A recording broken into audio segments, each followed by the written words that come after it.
Iliam nu thin lung hi ama liam tu nga in nalatrak foha ka thin lunga muni lo chan to hi midang nan lua ve to ngai to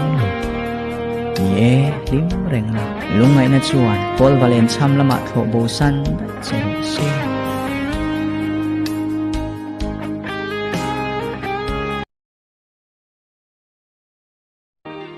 ani ka mangai wanga min lo huwa ni chuan na poilo ve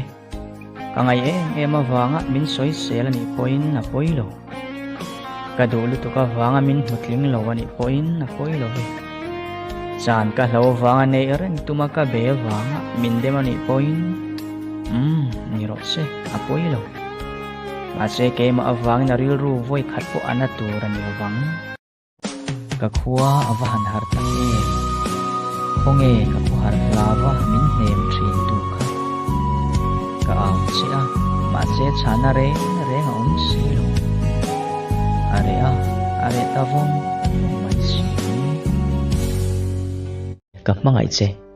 khongai takin iom na ka local huna min lo huwa kang che o